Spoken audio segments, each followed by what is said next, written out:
Bonjour à tous et bienvenue sur Radio TDAH, la radio pour mieux comprendre le TDAH en 3 minutes par jour.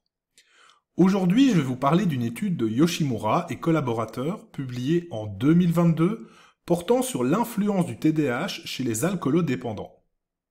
Bien que plusieurs études aient révélé que les troubles neurodéveloppementaux ont une forte probabilité à se superposer aux troubles liés à la consommation de substances, les effets de ces troubles sur l'évolution des troubles liés à la consommation de substances n'ont pas été examinés de manière approfondie.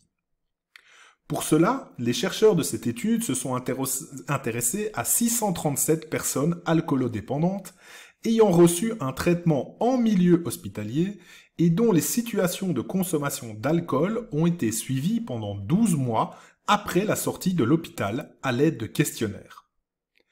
La comorbidité des troubles psychiatriques et les caractéristiques associées aux troubles neurodéveloppementaux ont été évaluées à l'aide de plusieurs mesures au moment de l'admission à l'hôpital.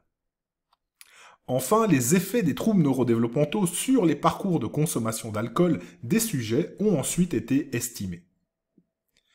Les résultats de cette étude mettent en évidence que la présence d'un épisode dépressif actuel ou de troubles anxieux a significativement diminué les taux d'abstinence pendant la période de suivi. Les caractéristiques du TDAH évaluées à l'aide de l'échelle d'auto-évaluation du TDAH, l'ASRS, prédisaient un taux d'abstinence significativement plus faible. De même, les caractéristiques du TDAH évaluées objectivement par des entretiens prédisaient un taux d'abstinence significativement plus faible également. Lorsque les habitudes de consommation d'alcool ont été classées en 3 groupes, les sujets présentant des caractéristiques de TDAH avaient un taux significativement plus élevé de récidive et des taux plus faibles d'abstinence et de consommation contrôlée.